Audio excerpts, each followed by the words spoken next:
Hey guys, hi, I am Joe from Click to Restore, and I am recording this video because I wanted to show you the difference when you do a paint pour with Dixie Belle paints and water and Dixie Belle paints and gator hide. So how the flow is and how we get the paint pour surface on the top. So I'm going to put this camera down on the surface here where I'm working, and then we're going to see how it goes from there, okay? So I have these two pieces of wood here with me, and I will be doing a paint pour on that. So I have fluff and Dixie Belle Savannah mist mixed in 50-50% ratio water and paint here. So I have the two colors already ready here, and I will be making two of them here with gator hide. So gator hide is a water repellent and water resistant top coat from Dixie Belle paints. So what I'm going to do is I'm going to add some steel magnolia, and you can see the consistency of steel magnolia is really thin. And I'm going to pour some gator hide in steel magnolia and just stir this up so that it is mixed. So you can see the consistency. It's runny but not as much. And in this cup, what I'm going to do is I'm going to add some pink champagne. I think this much will be enough. And again, I'm going to put some gator hide in this. Though I don't like wasting gator hide because it's so expensive. But for this project, I wanted to show you, so that's why I am going to mix some gator hide in the same ratio as the color. So you can see the consistency of gator hide and paint and the consistency of water and paint. So let's do one by one, okay? I'm going to move it this side, and I will take this wood board here, and what I'm going to do is I'm going to paint the gator hide and pink champagne together.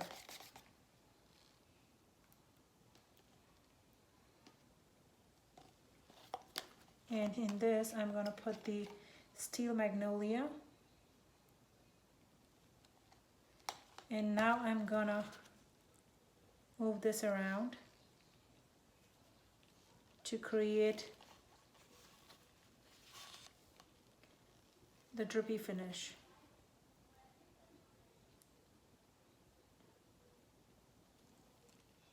So you can see it's much more thicker, and it's taking time and difficulty to move around the gator hide and the paint, and it's creating a pattern that is mixing up.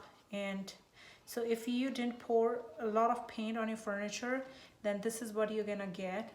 And you have to remember that when you are doing it on a larger surface like dresser or something, you cannot move around. It's a canva, it's a wood block or a canva, that's why you can move it. But on a dresser you cannot move around, and it will be difficult to move it with a hair dryer because it's much more thicker. Okay, so I'm gonna leave this here and show you how the paint pour with the paint works.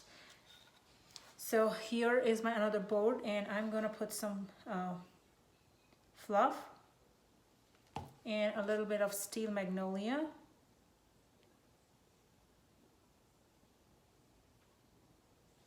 And now I'm gonna just move it around.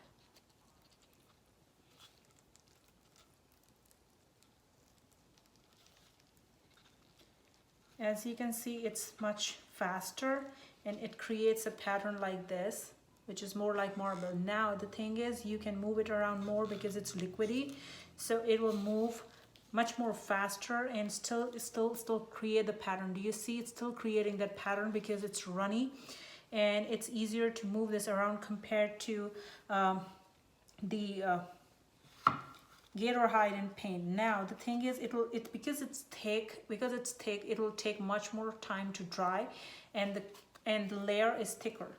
But in the paint pour with the chalk paints, what will happen is, because the paint is mixed with water, it will dry much faster and it will be thinner.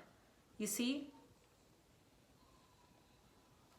And it is easier to use water than gator hide, because gator hide is expensive and you don't want to waste it, compared to water, which of course every one of us has home, and it will be Good. Now you see here, this corner patch, it's not moving. It's not moving because gator hide is thick.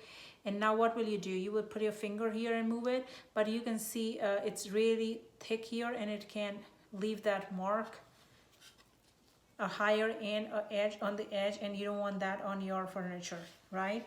Because ultimately you'll be sealing it. So if I have this and it has parts that are missing, I can still go and pour a little bit of paint on top of this, look, and I can still continue to do the paint pour because it's water and paint mixture. You see that? So I can go and add here a little bit of paint and just run it around, and I want more white, so I will just go and put more white and see.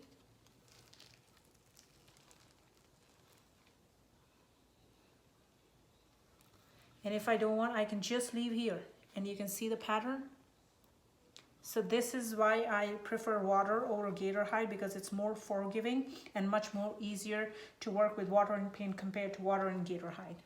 I hope this video helps you to decide if you want to go with the paint and water mixture to do the paint pour, or paint and gator hide mixture to do the paint pour. It's totally your choice, okay? Now let's do part 2 with the hair dryer, okay? So I'm just going to put this down. And again, I have 2 new boards with me here. And I'm again going to put the gator hide and paint together.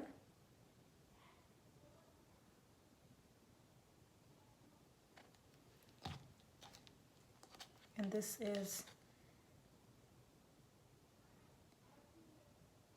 the silver bullet with gator hide, and I put them, you can see the thick consistency. Now I'll take the hair dryer and I will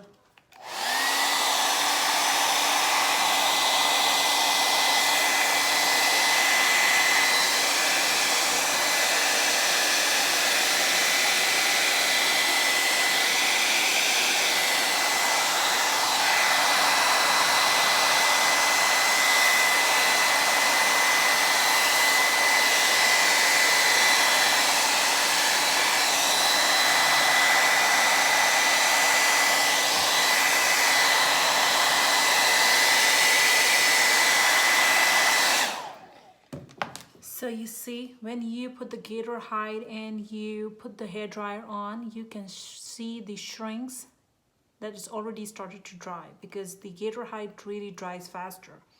So when you put the hair dryer or the heat gun over the top, it doesn't flow, but it stops, but gets blotchy, and your surface won't be even. And it doesn't go even to the ends. And now if you put more paint on it, it'll be sitting on it because there is already a layer that's dried on the top. So when you pour the paint on it, it's gonna stick.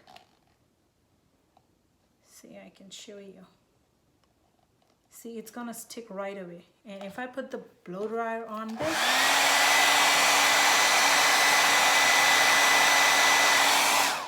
you see what's gonna happen?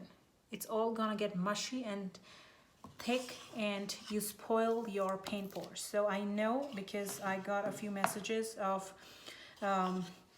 people who tried the paint pour, but they kept the mixture thick, and this is what's gonna happen. Now let's do the water and paint.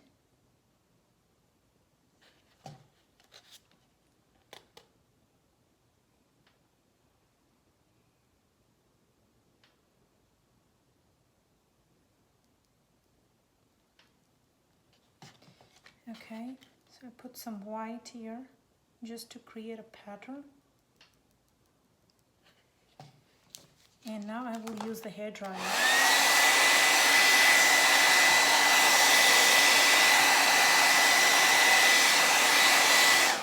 So you see this part is missing, but it took the texture very fast. So I will just go and put a little bit of my paint here, because I know it didn't dry fast because it's a liquidy, and I can just move it around and I can still take it, and you see it's done. So this is what happens when you use water and paint, and when you use gator hide and paint. So I don't know, I won't be going back to correct this. And if I use my finger to move around it, I can see the finger going on this part of furniture, and it won't be as natural as it should be. So this is the difference that I want to show you when you do a paint pour and move your piece. But when you're doing on a furniture, you have to use a blow dry because you cannot tilt it around to create the pattern and spread the paint pour. So I hope it answers your questions. Thanks for watching. Bye-bye.